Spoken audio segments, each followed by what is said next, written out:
Massive updates today in the Celeste passing case that connected David. It would read, sources believe after David hired his new legal firm, plus transferring assets out of his name, he's preparing for the police to close on him. Expect his arrest soon, which would end up going viral. Sidebar. TMZ obtained police body cam footage, and this is from days after Celeste's body was found in that Tesla. And they show up to David's Hempstead, Texas family home. So we're talking September 18th. This is after Celeste was. So the investigation into Celeste Rivas's death continues. We don't know the cause of death yet, which is a big thing. By the way, we don't even know if it's a homicide. Right, exactly. Don't know that it's a homicide. But what we do know is that her body was found in the Tesla belonging to singer David. And what we just, story we broke yesterday, is interesting. It doesn't move the investigation any further, but it is just something interesting that happened in David's world. Those homes were transferred to a trust in his mother's name. The date is what's interesting. The date is critical. The date of the transfer, the first transfer was on September 18th, and the second was on September 22nd. And what's interesting? That part you'd have to assume is just coincidence, right? Right. But there was a search. There's a search warrant. But the search on the home where David, the rental home where David was living in LA, that happened on September 17th. So literally a couple of days after the police execute a search warrant, which, by the way, requires proof of probable cause that a crime was committed inside that house. Right. Then he transferred title to this trust that is. Signs of arrest. Until now, no arrests have been publicly announced in connection with David or any other potential suspects, a highly development for such a grave and high-profile case involving multiple parties that's left countless people outraged and demanding answers. However, given the LAPD's escalating actions zeroing in on David and his own recent suspicious behaviors, it appears an arrest targeting him could be imminent, and it seems like he's already bracing for that possibility. The question that arises if such a scenario unfolds would be if arrested, what charges would he face, what would the potential sentence be, and above all, will authorities be willing to seriously prosecute him if he is found guilty? In mid-September 2025, the Los Angeles Police Department executed a search warrant on a rental property in Hollywood Hills that had been occupied by singer David, marking a significant escalation in their investigative efforts. This raid, which occurred around September 17, involved officers combing through the premises for hours, though details of what was seized remain under wraps. Why would law enforcement target this specific location so soon after the initial discovery? And does this suggest they're piecing together a timeline that points directly at David? The move raises questions about whether the police are closing in on potential leads that could lead to an arrest, especially given the property's proximity to key areas under scrutiny. Adding to the intrigue, on September 17, 2025, the same day as the Hollywood Hills search, authorities in Waller County, Texas, responded to a spotting incident at the home of David's parents. Okay, what's going on? I heard some gunshots. Okay. How close to your residence were they? They were right outside my house, and I think someone's dead. Okay, what's your name? Why do you believe that somebody's dead? I just heard a loud scream and there was gunshots. Oh, scream. Okay. After shots. Okay, but you haven't saw or heard anything else after that? I heard a scream. Was it a male or a female scream, do you think? It was like a female. Female? Okay, we're going to go ahead and get deputies headed out that way. Just confirming you're at. Yes. Okay, I'm going to get them sent that way, okay? A hoax 911 call reported shots fired and a possible body on the premises, prompting a full police response with deputies arriving in force to secure the area. Bodycam footage later released showed officers cautiously approaching the house, only to find no evidence of any crime. Was this swatting call a random prank? Or could it be connected to the mounting pressure from the investigation, perhaps an attempt to intimidate or distract those involved? The timing is suspiciously coincidental, fueling speculation that external forces or even insiders might be trying to muddy the waters as the probe intensifies. The LAPD has maintained a notably restrained public stance since their last major update at the end of September 2025, providing only sparse comments on the ongoing inquiry. This radio silence, now stretching into mid-October, could indicate that detectives are methodically building a case behind the scenes, avoiding premature disclosures that might compromise potential charges. What explains this shift from initial transparency to near total quietude? Are they awaiting forensic results that could tip the scales toward an arrest? Reports suggest the department is prioritizing the toxicology report, which has been deferred since early September, hinting at a deliberate strategy to align all ducks in a row before making a move against David. Meanwhile, David's actions in the weeks following September 8, 2025, have drawn sharp attention for their apparent defensiveness. On September 23, just over 2 weeks after the incident that sparked the investigation, property records show he transferred ownership of 2 homes in Texas, one in Cypress and another in Houston, to his mother. This legal maneuver, executed quietly through deed transfers, has sparked widespread debate. Is it a routine estate planning step, or a calculated effort to shield assets from potential seizure in the event of criminal charges? Critics point out that such transfers can sometimes be reversed if deemed fraudulent conveyance under Texas law, but the optics alone suggest David might be anticipating legal troubles that could impact his finances. Compounding these suspicions, David has remained largely silent in the public eye since the investigation began, with his representatives issuing only brief statements affirming his cooperation without delving into specifics. As of October 13, 2025, he has not addressed the matter directly on social media or in interviews, a stark contrast to his previously active online presence. Why the sudden reticence from an artist known for engaging with fans? Could it be legal advice to avoid self-incrimination, or is there more to his avoidance of the spotlight? This silence has only amplified rumors, particularly as his management has repeatedly declined comment on emerging details, leaving room for speculation about what he might be hiding. In bold move reported on October 6, 2025, David reportedly enlisted the services of a high-profile attorney, Blair Burke, known for representing celebrities in high-stakes legal battles. Burke's involvement, which includes past clients like Lindsay Lohan and Mel Gibson, signals that David is gearing up for a protracted fight, perhaps anticipating formal accusations. Does hiring such a heavyweight lawyer indicate innocence and a desire for robust defense, or does it betray a fear of impending charges? The decision comes amid reports of increased scrutiny on old communications, adding another layer to the narrative of proactive legal maneuvering. David's professional life has also taken a hit, with the cancellation of his entire world tour and removal from festivals like Spilt Milk 25 in Australia, decisions announced in late September. These abrupt halts, affecting shows across the US, Europe, and beyond, were attributed to the ongoing situation, but the speed of the cancellations, within days of the initial police involvement, raises eyebrows. Was this a voluntary step to focus on the matter, or pressure from promoters wary of associating with someone under investigation? The financial implications are substantial, yet David has not contested the moves publicly, further stoking questions about his priorities during this period. The swatting incident on September 17 not only involved local Texas law enforcement, but also drew in federal attention. As such hoaxes are often investigated by the FBI for their potential ties to cybercrimes or harassment campaigns. Deputies' bodycam videos captured the tense standoff, with officers drawing weapons and clearing the home room by room, only to confirm it was a false alarm.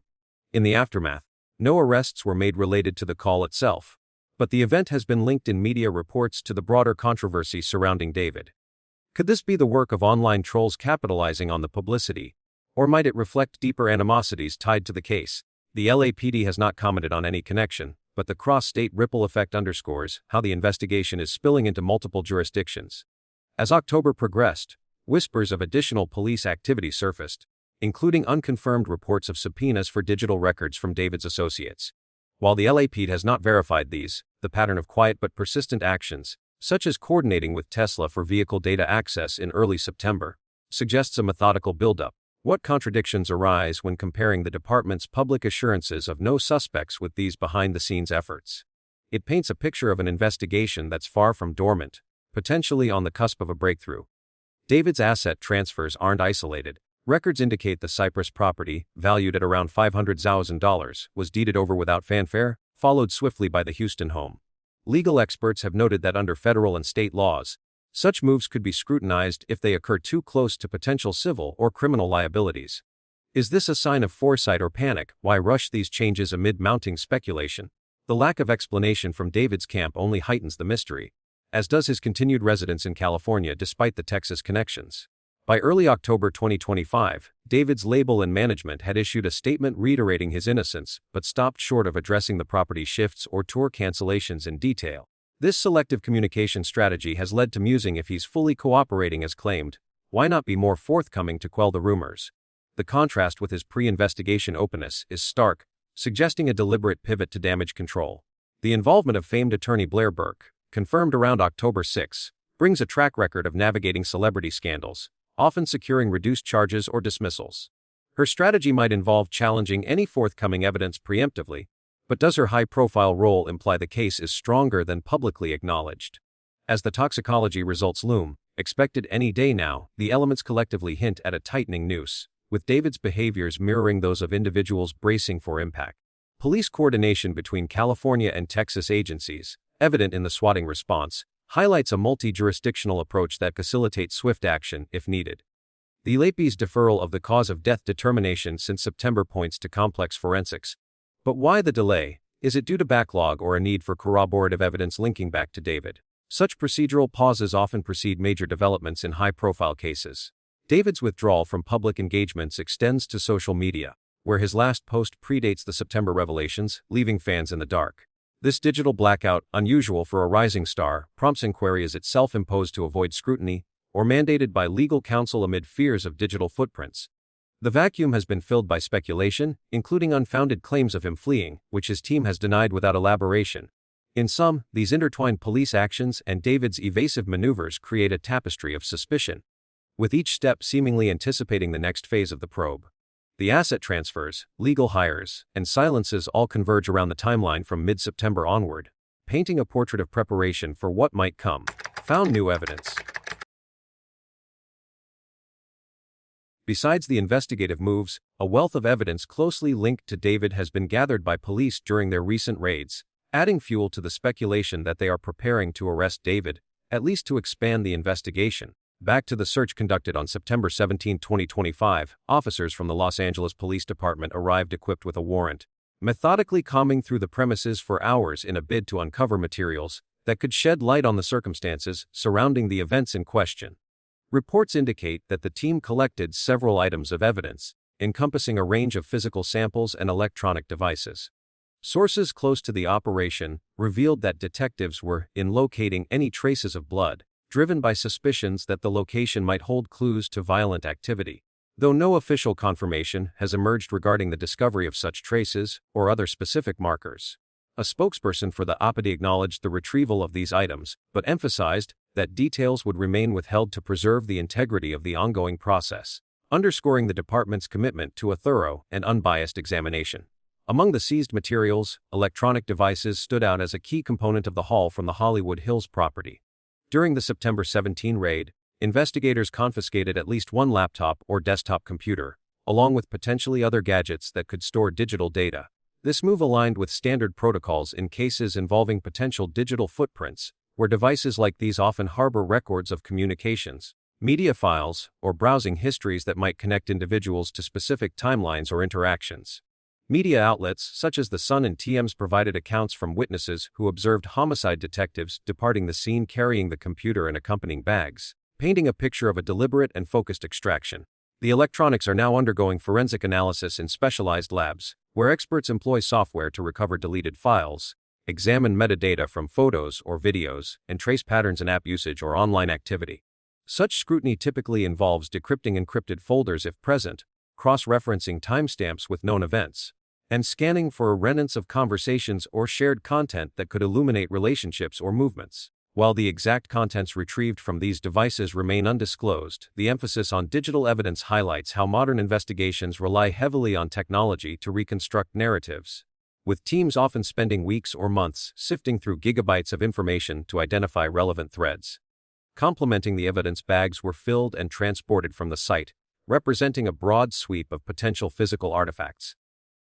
These bags, standard in police procedures for preserving chain of custody, likely contained an assortment of items deemed worthy of further testing, such as clothing fibers, personal documents, or household objects that might bear microscopic residues. The raid's duration, extending over several hours, allowed for a comprehensive inventory, with officers documenting each bag's contents through photographs and logs before sealing them for sport to evidence lockers.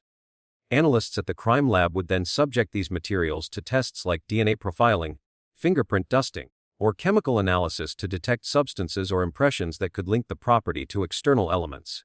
Although specifics about what filled these bags have not been released, the volume of collected items suggests a strategy aimed at casting a wide net, ensuring no stone was left unturned in the pursuit of tangible connections. This approach reflects the LAPD's protocol in high-stakes searches, where even seemingly mundane objects can yield breakthroughs upon closer inspection, such as hair samples matching profiles or receipts indicating timelines. Expanding the scope beyond the main residence, the investigation incorporated data from a Tesla vehicle registered to David as part of the broader raid-related efforts. Although not a direct home intrusion, the analysis of this vehicle's systems began in tandem with the September 17 operation, treating it as an extension of the search warrant's reach. Police collaborated with Tesla engineers to access embedded features, including GPS logs that track routes and stops, camera footage capturing surroundings, and telemetry data recording speeds or door openings. The vehicle had accumulated a parking violation on August 27, 2025, which fixed its location in records and provided a baseline for reconstructing its prior usage. Forensic specialists downloaded streams of information from the car's onboard computers, which often include high-resolution videos from multiple angles and sensor readings that detect motions or impacts. This digital trove is being reviewed frame by frame in secure facilities, with experts noting patterns like repeated visits to certain areas or anomalies in the system's logs that might indicate tampering. The coordination with the manufacturer ensured compliance with privacy protocols while maximizing data yield, demonstrating how vehicular technology has become a cornerstone in piecing together mobility-based evidence. Further broadening the net, authorities extended their searches to another property near the spot where the Tesla was found abandoned, integrating this into the September 17 raid's framework as a follow-up action. This secondary location underwent examination shortly after the initial sweep, with teams gathering potential items that could tie back to the central inquiry. While details on the exact haul remain guarded, reports suggest the collection included various physical specimens, possibly tools, fabrics, or containers that warranted lab scrutiny for contaminants or matches to other samples. The process mirrored the Hollywood Hills operation, involving systematic room-by-room checks, bagging of suspicious materials, and immediate cataloging to maintain evidentiary value. Crime scene technicians employed luminol sprays or alternate light sources to highlight invisible stains, though no public disclosures have confirmed positive hits. This ancillary raid underscores the investigative tactic of mapping interconnected sites, where evidence from one spot can corroborate findings from another, building a cumulative case through layered discoveries.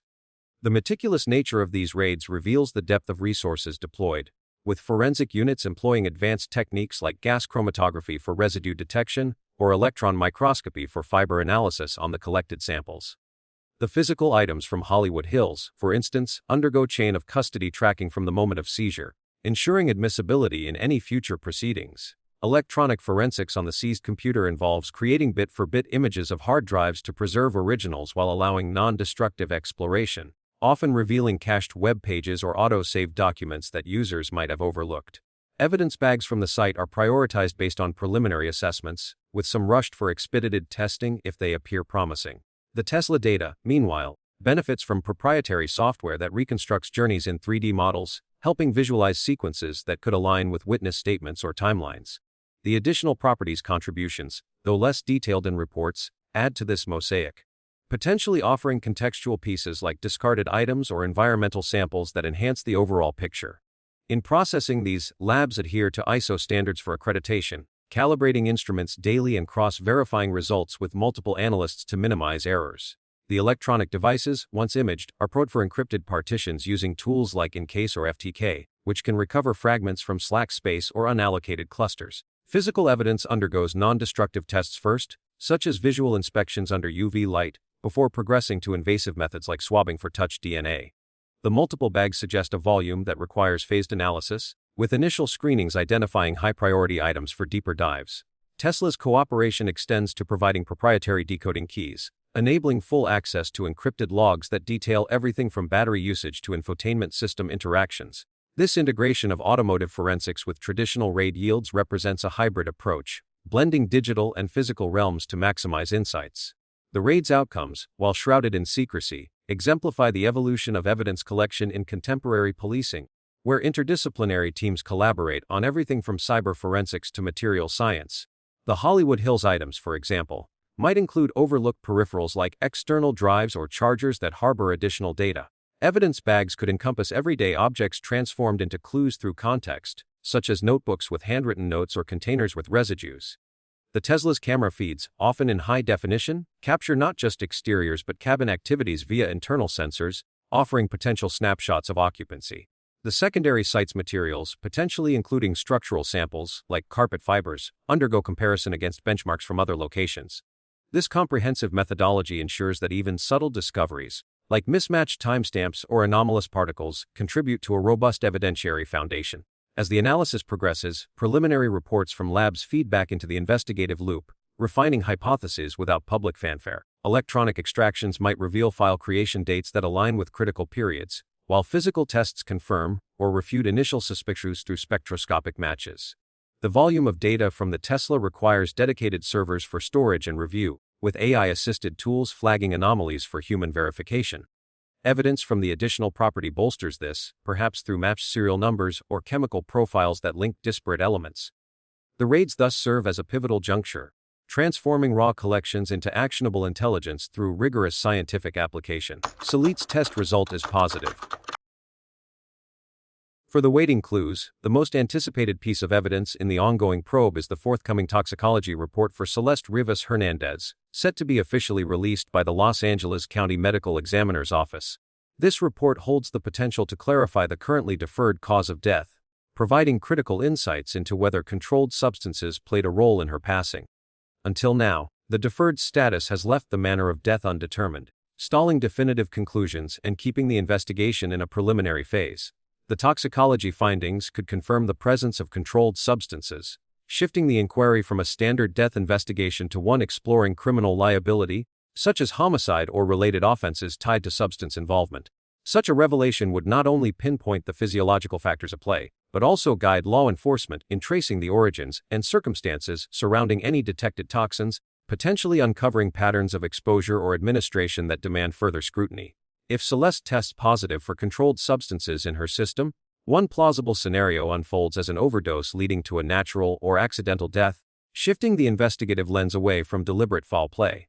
In this case, forensic pathologists would classify the manner of death as accidental if the levels of controlled substances, such as opioids or stimulants, prove toxic enough to cause respiratory failure or cardiac arrest without external intervention.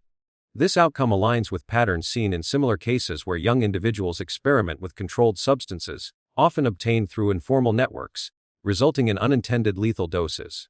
The probe might then de-emphasize homicide angles, focusing instead on confirming the absence of trauma through detailed autopsy reviews, including organ histology and blood chemistry panels that quantify substance concentrations. Authorities could explore how Celeste accessed these controlled substances, perhaps tracing back to peer groups or online sources, but without evidence of coercion. The case might resolve as a tragic mishap, prompting public health initiatives rather than criminal charges. This scenario would explain the deferred cause of death determination, as labs meticulously calibrate assays to distinguish between recreational use and fatal buildup, potentially revealing metabolites indicating chronic exposure. Another darker possibility emerges if the positive test for controlled substances ties into a homicide framework, particularly involving poisoning or inducement to consume lethal amounts. Here, the death could be ruled as homicide if evidence suggests David or associates administered controlled substances with intent or recklessness, such as lacing food or drinks with high-potency variance analogs, which have surged in illicit markets. Investigators might scrutinize whether David encouraged or facilitated access, drawing from precedents where celebrities faced manslaughter charges for supplying controlled substances that led to overdoses. As in high-profile trials involving negligent distribution, the toxicology breakdown would be pivotal, identifying not just the presence but the form, synthetic or prescription, and correlating it with timelines from digital records or witness accounts. If controlled substances were found to be administered forcibly or deceptively, this could elevate the charge to first-degree murder, especially considering age disparities that invoke child endangerment statutes. Labs would employ advanced spectrometry to detect adulterants, while detectives reconstruct the sequence through pharmacology consultations, estimating onset times to match any alibis or surveillance data. Regardless of the scenario, the investigation would zero in on the orderability for the controlled substances, delving into supply chains and potential culpability. Teams would trace procurement paths, subpoenaing pharmacy records or interviewing suppliers to pinpoint if the substances came from legal prescriptions diverted illicitly or street-level dealers. If David's involvement surfaces, perhaps through financial transactions or communications, focus would sharpen on his role, examining whether he procured or shared controlled substances, violating laws against furnishing to minors. This phase involves multi-agency collaboration, with DA input on classification schedules, ensuring any Schedule I or II substances like heroin derivatives or benzodiazepines are flagged for enhanced penalties. Accountability extends to negligence, probing if David failed to seek medical aid post-overdose, invoking failure to render aid statutes. Forensic accountants might review his expenditures for patterns suggesting bulk purchases, while toxicologists model absorption rates to attribute responsibility, potentially leading to civil suits from the family alongside criminal pursuits. The notion that David was framed or that a cover-up is at play appears increasingly untenable when scrutinized against the accumulated details, demanding a closer examination of why such theories falter. Framing would require an elaborate setup, including planting controlled substances in Celeste's system post-mortem or fabricating a connection to David's vehicle.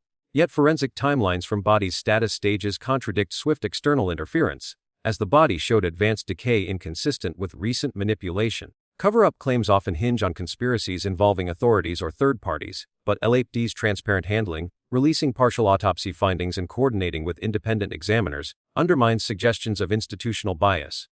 Historical parallels, like cases where celebrities alleged setups only to face evidence of direct links, highlight how digital trails erode such defenses. Here, any pre-existing communications or shared locations would expose inconsistencies in a framing narrative.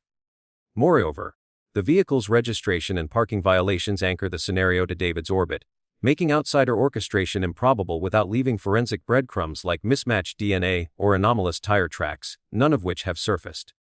Theories of a broader cover-up, perhaps to shield industry figures, crumble under public scrutiny and interagency oversight, as whistleblower protections and media leaks typically unravel such plots swiftly. Instead, the deferred toxicology status suggests methodical science over suppression, with labs adhering to chain-of-custody protocols that resist tampering. Framing advocates point to anomalies like delayed discoveries, but these align more with logistical oversights in impound yards than deliberate schemes, as routine inspections often miss concealed elements until odors prompt checks. Ultimately, dismissing framing requires acknowledging of coordinating multiple actors without leaks, especially in a digital era where metadata from devices seized in raids could contradict planted evidence narratives. Cover-up dismissals gain traction from David's own actions, which, while defensive, lack the hallmarks of orchestrated deception seen in debunked cases, reinforcing that organic investigative paths prevail over contrived alternatives. For the side of David, his potential role in inducement could come under intense scrutiny, particularly if evidence points to him encouraging or facilitating her access to such materials.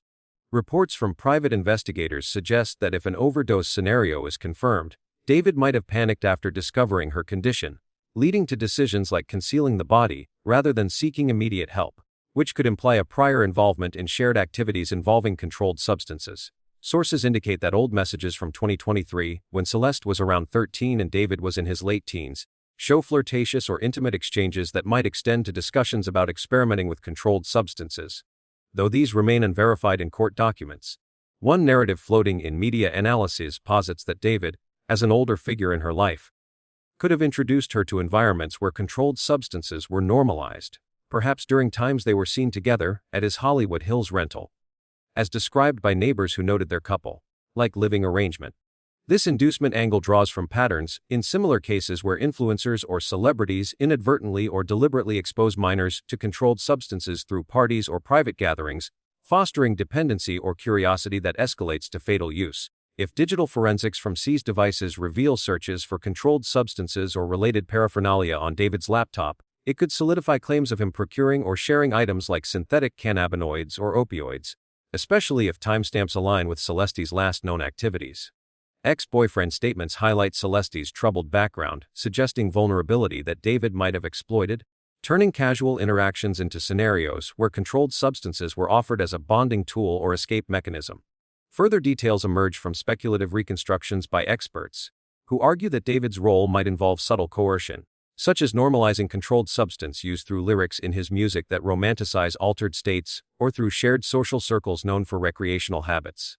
In one hypothetical breakdown, if toxicology reveals high levels of fentanyl-laced controlled substances, investigators could link this to David's travels or connections in the music industry, where such items circulate freely, implying he profiled him during unreported meetups captured in resurfaced livestream footage from years prior. This inducement isn't portrayed as overt force, but as persuasive influence, where an impressionable teen might follow an admired artist's lead, leading to unsupervised consumption. Media outlets have cited anonymous tips claiming David hosted low-key sessions at his properties, where controlled substances were present, though these lack corroboration beyond neighbor observations of his Tesla frequently parked outside, potentially used to transport items. If phone records show messages coordinating acquisitions of controlled substances, it would paint David as an enabler, perhaps downplaying risks to maintain their relationship, escalating from innocent chats to hazardous encouragement. Legal analysts note that under California statutes, furnishing controlled substances to someone under 18 constitutes a felony, amplified if it contributes to death, positioning David's actions as a direct catalyst in this chain. Emphasizing the factor of a minor using controlled substances brings to light the heightened vulnerabilities and legal ramifications involved, as adolescents like Celeste face amplified risks due to underdeveloped judgment and physiological differences that make even small doses lethal. Statistics from health agencies indicate that minors exposed to controlled substances often suffer from rapid addiction cycles, with brain development impacts leading to impaired decision-making and increased overdose likelihood, particularly with potent synthetics that mimic natural highs but overwhelm immature systems. In Celeste's case, her age of 15 underscores how controlled substances can exacerbate existing instabilities, such as reported family issues, turning experimentation into tragedy without full comprehension of consequences. Public health reports stress that minors are disproportionately affected by contaminated controlled substances, like those adulterated with fentanyl, which have caused surges in youth fatalities, often initiated through peer or adult influence that preys on curiosity or emotional voids. This element amplifies calls for accountability, as laws treat provision to minors as aggravated offenses, carrying enhanced penalties to deter exploitation of youthful naivety. Narratives from similar incidents reveal how minors, lacking access to education on controlled substance dangers, rely on trusted figures for guidance, only to be led astray, resulting in irreversible harm. The emphasis here lies on prevention gaps, or societal exposure via media or celebrities glamorizes controlled substances, making teens more susceptible without robust interventions. Forensic insights highlight that minors metabolize controlled substances differently, with slower clearance rates heightening toxicity, a factor that could explain delayed symptoms in overdose cases, prolonging suffering without aid. Broader discussions point to systemic failures in protecting minors from controlled substance access, advocating for stricter monitoring of influencers who might inadvertently promote use through lifestyles or content. This vulnerability factor not only intensifies scrutiny on David's interactions, but also underscores the ethical imperative to shield adolescents from environments rife with controlled substances, where one misguided encouragement can cascade into devastation. The sentence. In the event that David is arrested, what charges might he face, and what would the corresponding sentences be? Under California law, if the situation does not involve controlled substances, the basic charges could number 1 to 2, centering on core offenses related to handling a death and potential involvement in causing it. The primary accusation often starts with concealing a death or tampering with evidence, classified under Penal Code Sections 152 or 135. This misdemeanor or felony arises when someone knowingly hides a body or alters a scene to obstruct justice, such as leaving a vehicle unattended for days while aware of its contents.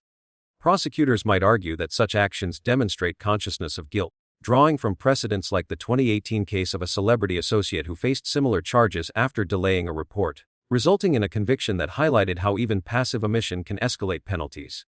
In that instance, the defendant received a 2-year probationary sentence after pleading to a reduced count, but for David, with public scrutiny amplifying the stakes, a felony upgrade could apply if intent to mislead investigators is proven through digital trails or witness statements. The sentence for this could range from 1 to 3 years in state prison, plus fines up to $10,000, depending on aggravating factors like the duration of concealment, 11 days in some hypothetical timelines, which courts view as prolonging distress for families and complicating forensic work. Judges often consider the defendant's cooperation level. If David were to assist fully, as some reports suggest he has, this might mitigate toward probation or community service, but resistance could push toward maximum incarceration, echoing cases where celebrities like a former actor in a 2020 scandal served 18 months for evidence tampering after initial denials. A more severe basic charge could involve murder or manslaughter under Penal Code 187 or 192, elevating the count to 2 if combined with the concealment offense.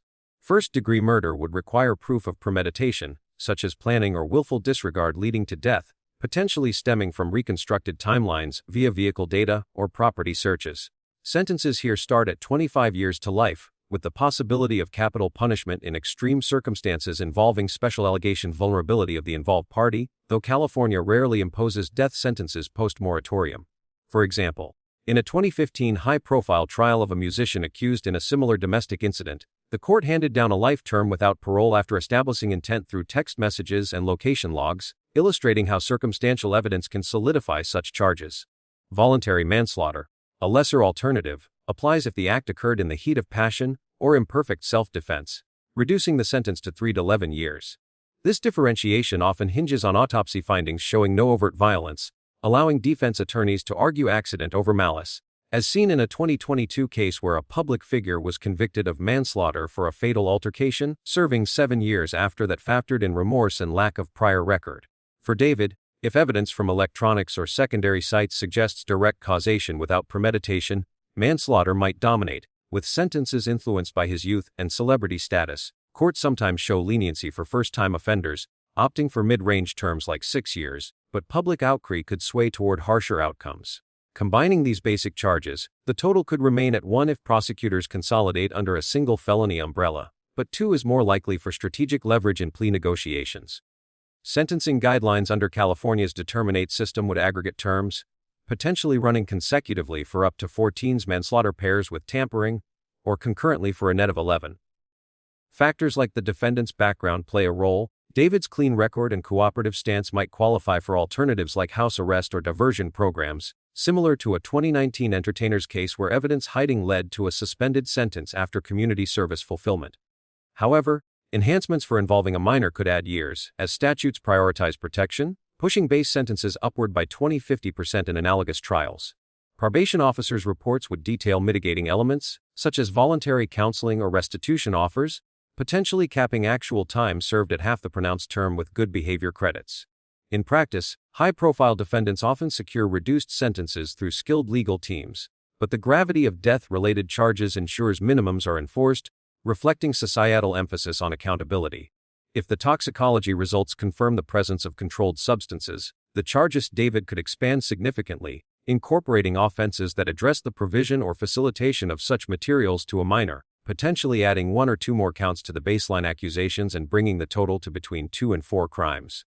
A primary extension would involve violating California Health and Safety Code Section 1380, which criminalizes furnishing controlled substances to anyone under 18 years old, classifying it as a felony regardless of the substance's schedule but with heightened severity for those in Schedule I or IIe, like certain opioids or stimulants.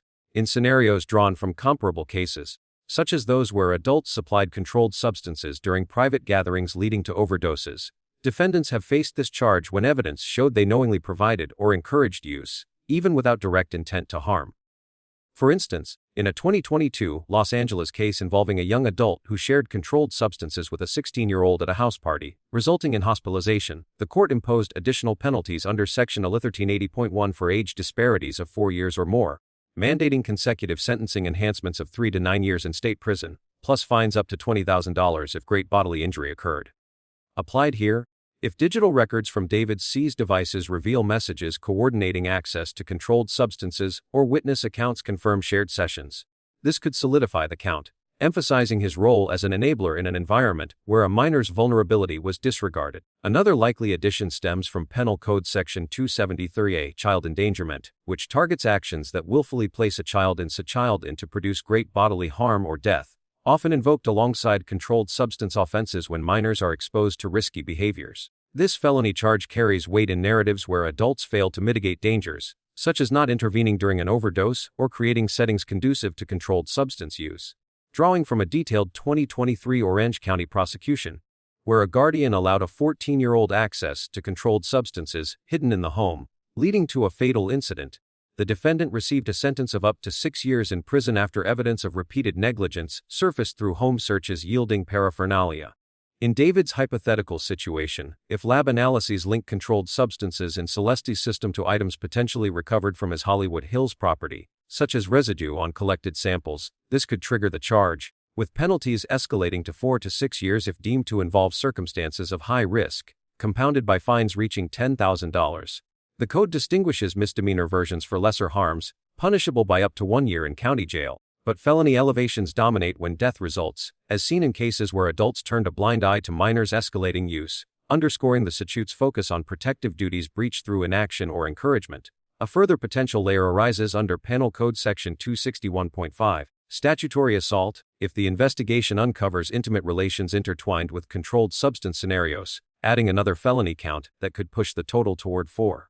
This offense penalizes intercourse with minors, with sentencing tiers based on age gaps, up to 3 years for differences under 3 years, but extending to 4 years if the adult is over 21 and the minor under 16, often accompanied by civil penalties exceeding $25,000.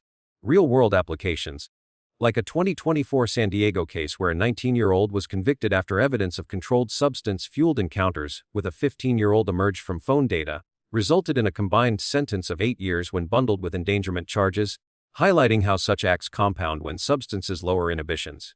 If footage or communications tie David to scenarios where controlled substances facilitated prohibited interactions, this charge could integrate seamlessly with mandatory registration as an offender post-conviction, amplifying long-term consequences beyond incarceration.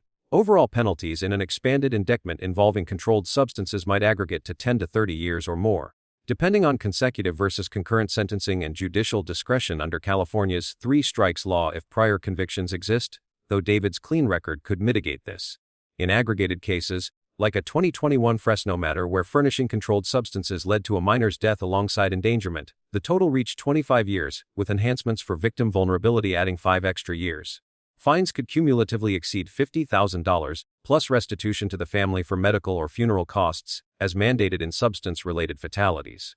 Notes from legal precedents emphasize that probation is rare in these felonies, especially with minors, but plea deals might reduce terms to 15 years if David cooperates fully, surrendering assets or testifying against suppliers. Conversely, aggravating factors, such as using fame to influence or repeated instances inferred from digital trails, could invoke maximums, with appellate reviews often upholding them in high-profile instances to deter similar conduct. Parole eligibility typically kicks in after serving 85% for violent felonies, but controlled substance ties classify some as serious, delaying release. Civil liabilities, including wrongful death suits, could parallel criminal proceedings, draining resources through settlements in the millions, as evidenced by a 2019 celebrity case where controlled substance provision to a teen prompted dual tracks yielding both prison time and hefty payouts. The problems. When considering the possibility of David's arrest, one thing that leaves many people wondering is whether David will be cleared of charges despite the numerous allegations directed at him. Much like how Diddy faced a barrage of accusations and mounting evidence over years, but was ultimately convicted of only 2 crimes in his federal case, with many other claims dismissed or not pursued due to insufficient proof. This parallel highlights how high-profile investigations often start with a flood of speculation and public outcry, only to narrow down to limited convictions when the legal threshold for evidence isn't met. In David's situation, the current state of the evidence and the ongoing investigation tilt heavily toward the likelihood of him being cleared, as authorities repeatedly emphasized the absence of concrete links to criminal activity. The materials gathered so far, including digital records and physical items from searches, have not yielded the smoking gun needed for charges, leaving room for doubt and potential exoneration. Experts in criminal law point out that without definitive forensic ties or witness corroboration, cases like this frequently resolve without indictments, especially when initial assumptions prove overstated. The evidentiary landscape as it stands today strongly supports the prospect of David walking away unscathed, primarily because the collected items from law enforcement raids have failed to establish direct causation or intent. For instance, the electronics seized during the September 17 raid on the Hollywood Hills property, such as laptops and other devices, were intended to uncover communications or data patterns that might implicate involvement, but reports indicate that forensic analysis has not produced irrefutable matches to any wrongful acts. Multiple evidence bags removed from the site contained various personal items and samples, yet lab results have not confirmed the presence of incriminating residues or artifacts that would elevate the matter beyond speculation.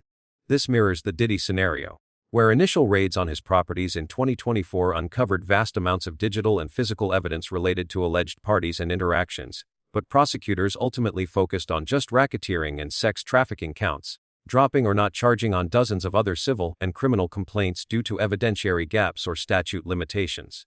Similarly, here the lack of blood traces or other violent indicators from the searched locations has undermined theories of foul play, allowing defense strategies to emphasize reasonable doubt. private investigators hired by interested parties have even suggested alternative explanations for the findings, further diluting the narrative of culpability and paving the way for clearance. The investigation's progress, marked by deliberate pacing and public restraint from officials, reinforces the high probability of David being cleared, as no formal suspect status has been assigned despite weeks of scrutiny. Updates from the Los Angeles Police Department as recent as early October affirm that insufficient evidence exists to name anyone, let alone proceed to charges, with the deferred forensic determinations playing a pivotal role in this limbo.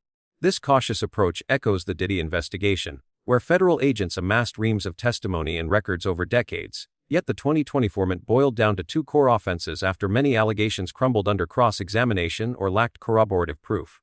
In that case, Diddy's legal team successfully argued that much of the evidence was circumstantial or hearsay, leading to acquittals on peripheral claims in earlier civil suits and a narrowed criminal focus. Applying that lens, David's cooperation, evidenced by his representative's statements and lack of flight, positions him favorably, as investigators have not uncovered the kind of direct linkages, like eyewitness accounts or matching timelines, that would sustain accusations. The absence of any arrests following key milestones, such as the release of partial autopsy details, suggests the probe may conclude without prosecutions, aligning with statistics showing that a significant percentage of similar inquiries end in no charges when evidence thresholds aren't met. Delving deeper into the specifics of the gathered evidence, the video footage and digital interactions reviewed thus far have not bridged the gap to criminal liability, bolstering the case for David's eventual clearance.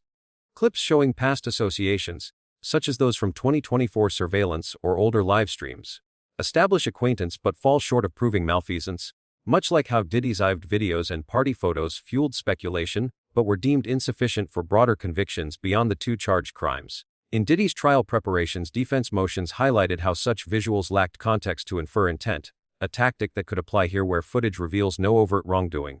Moreover, the messages from 2023, while suggestive of a relationship, have not been linked to any illegal acts in official updates, allowing for interpretations of innocence that could sway outcomes. This evidentiary shortfall is compounded by the investigation's reliance on circumstantial elements, such as vehicle data from the Tesla, which tracks locations but not necessarily actions, leaving ample room for alternative explanations that defense attorneys could exploit to secure a clearance. The overall trajectory of the inquiry, with its emphasis on thoroughness over haste, points to a resolution where David is cleared, as public statements from authorities underscore the need for solid proof before advancing. This mirrors the Diddy saga, where despite a mountain of civil lawsuits alleging abuse and exploitation spanning decades, the criminal case distilled to just 2 indictments in 2024, with many other claims dismissed for lack of substantiation or procedural issues. Prosecutors in that instance faced challenges in provings beyond reasonable doubt, resulting in a focused trial rather than a sweeping conviction.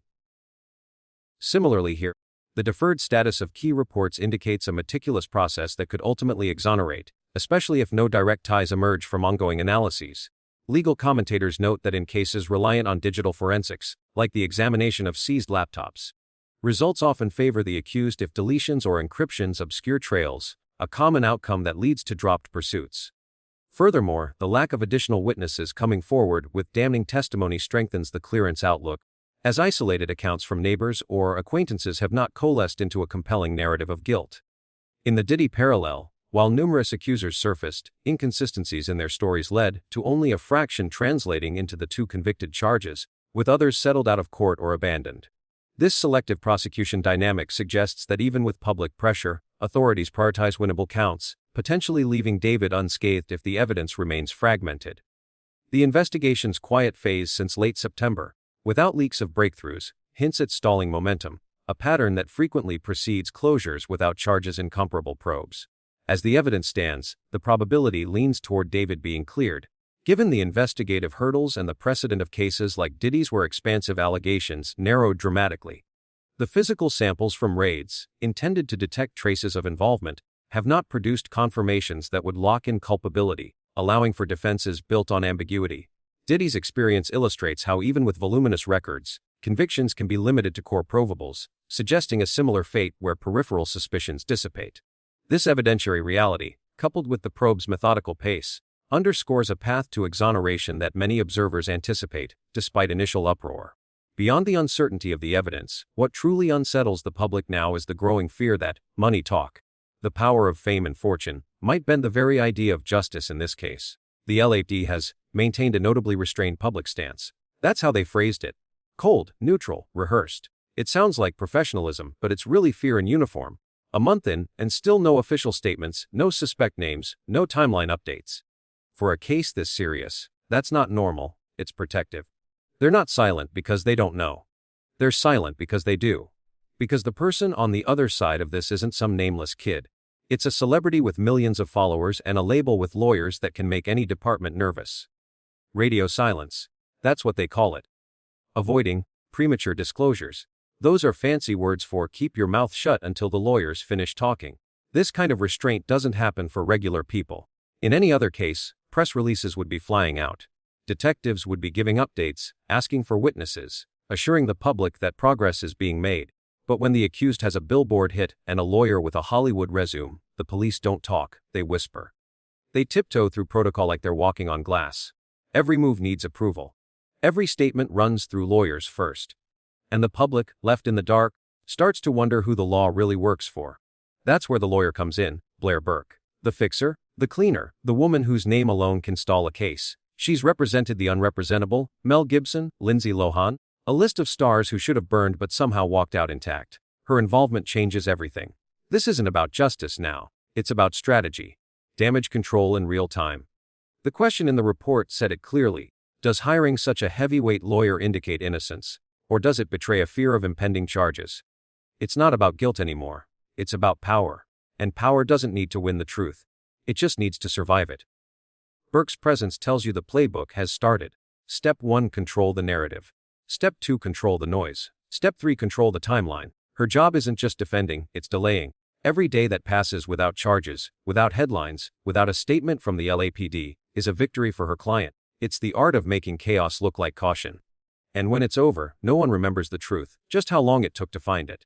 The longer it takes, the less people care. That's the real defense, fatigue. The money started moving before the police did. On September 23rd, property records changed. 2 Texas homes quietly signed over to his mother. Paperwork filed fast, quietly, efficiently. The report said, such transfers can sometimes be reversed if deemed fraudulent conveyance. But the optics alone suggest he might be anticipating legal troubles. Optics. That's what they call it when someone rich prepares for disaster. It's not fear. It's foresight. That's what people with money do. They don't wait for justice, they build a bunker before it arrives.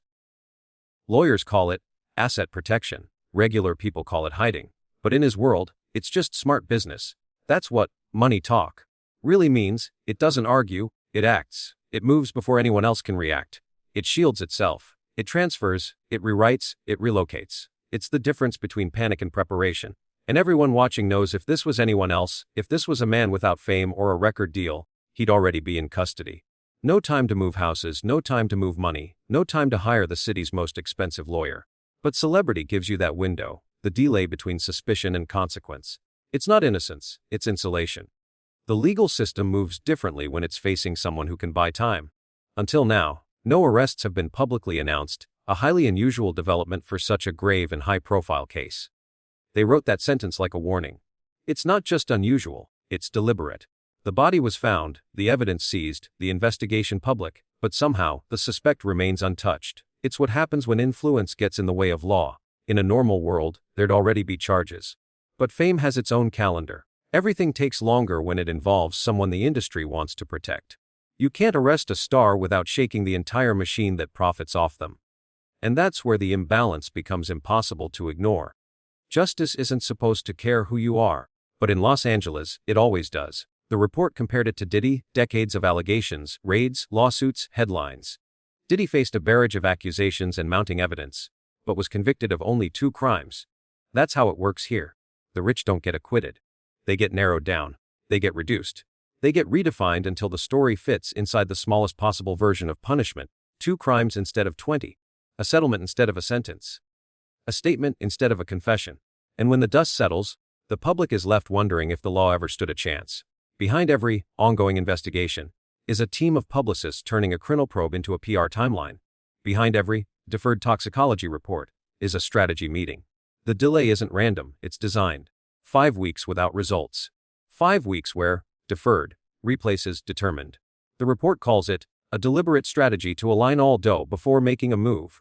That's not science, that's politics. That's waiting for the lawyers, the label, and the industry to line up their version of the truth before the official one hits the public record. When evidence starts to depend on marketing schedules, the investigation isn't in control anymore, the brand is. People call it celebrity protection. But it's really institutional fear. Everyone's afraid to break the machine. Cops, lawyers, journalists, they all know what happens when you go after someone with power. You don't just fight the accused, you fight the entire network behind them. The manager who calls in favors. The studio executive who funds the department's charity gala. The media outlet that suddenly loses access to every other star if they publish too much. Justice doesn't stop working. It just starts checking who's watching. That's what celebrity protection looks like in practice. It's not corruption. It's self-preservation.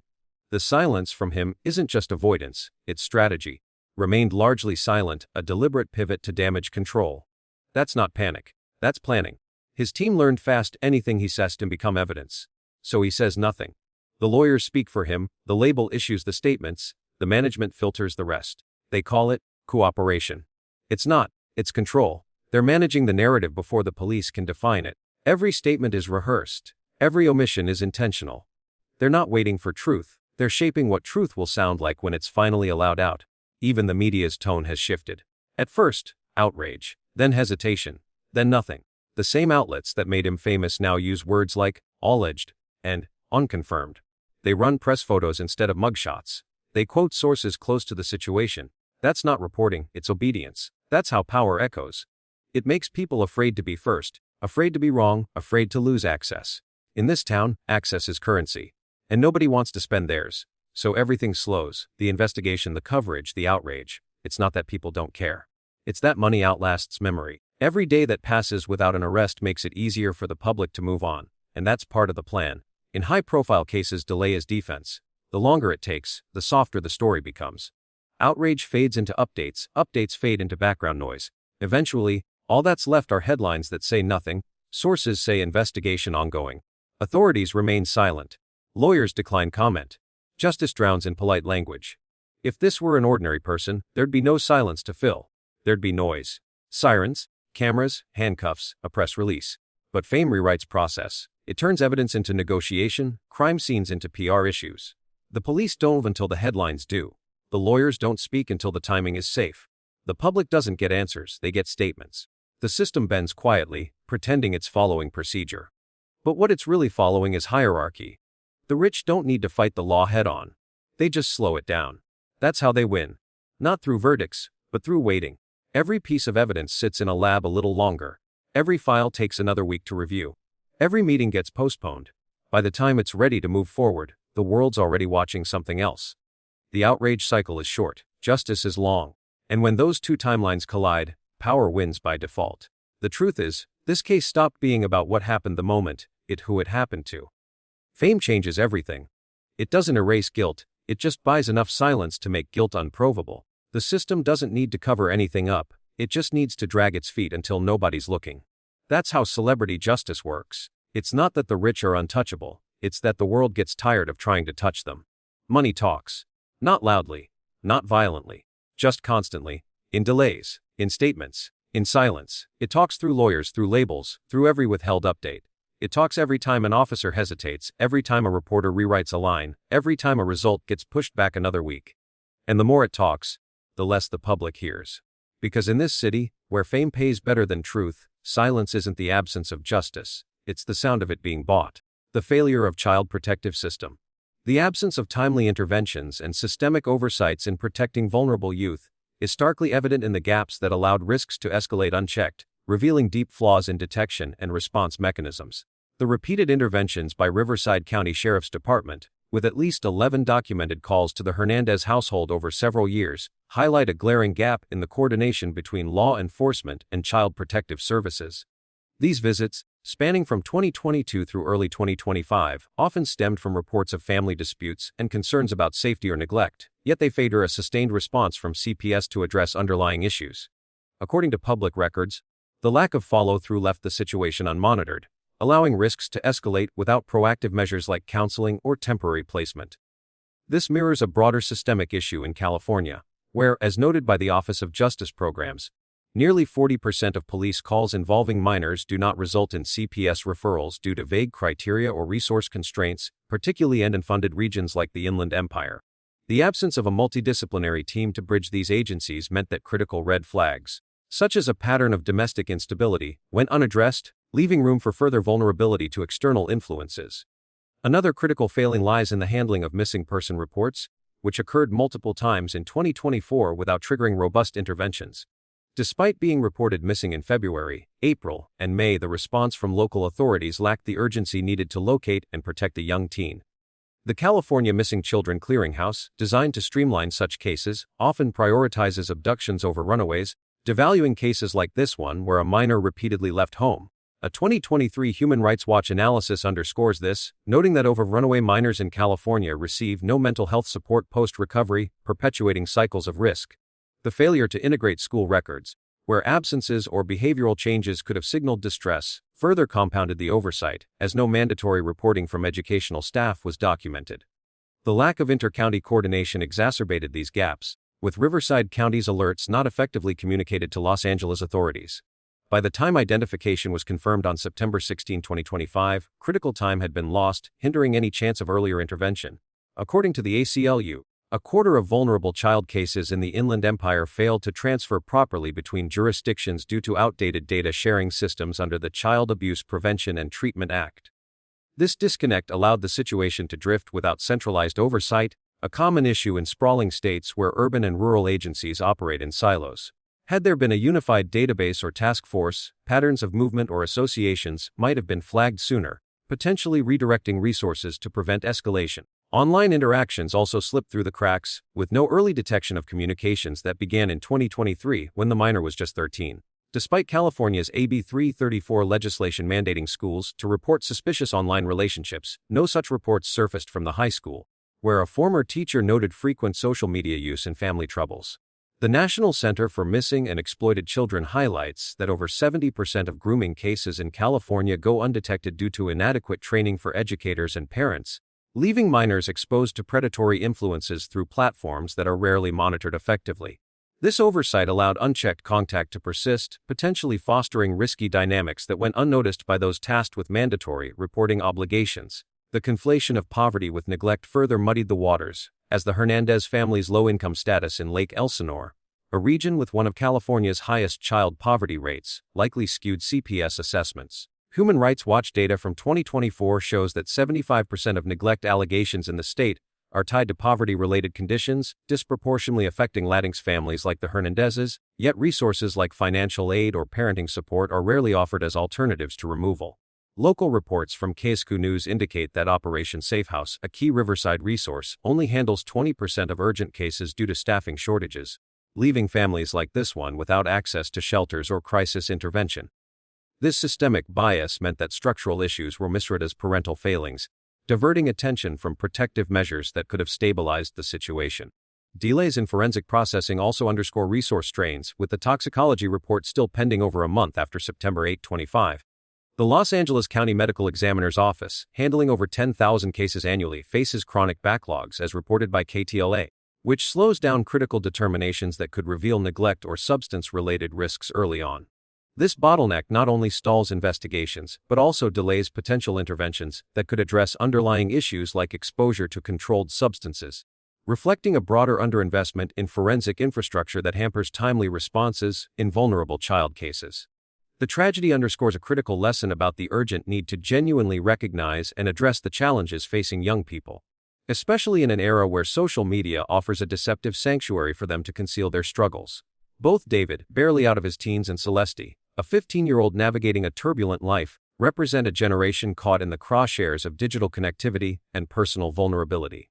Social media platforms, while fostering creativity and connection, can also mask cries for help, allowing minors to drift into risky relationships or environments without detection. Celeste's frequent runaway episodes and her alleged interactions with David, possibly initiated online, highlight how these spaces can amplify vulnerabilities, enabling unchecked contact with older influences. Are we truly equipped to monitor the digital lives of teens when platforms evolve faster than oversight mechanisms? The failure to act on 11 police calls to Celeste's home over years suggests a systemic blindness to the emotional and psychological fragility of youth. often dismissed as mere rebellion. This case demands that we invest time in understanding the immature thought processes and emotional volatility of young individuals before irreversible harm occurs. Parents, educators, and communities must prioritize open dialogues over punitive measures, recognizing that poverty or family strife, as seen in Celeste's background, can push teens toward dangerous escapes. Why do we allow warning signs like repeated runaways or online grooming to go unaddressed until tragedy strikes? CPS and schools need better training to spot digital red flags, while families require support to bridge gaps that leave teens seeking validation elsewhere. David's own youth underscores how even young adults can lack the judgment to navigate complex relationships responsibly, raising questions about their accountability versus societal failures. What more could have been done to guide both Celeste and David away from this path? The lesson is clear: we must care deeply about the inner lives of our youth, fostering environments where their struggles are seen and heard, not hidden behind screens or ignored by overstretched systems. Only through proactive empathy and intervention can we prevent another young life from slipping through the cracks.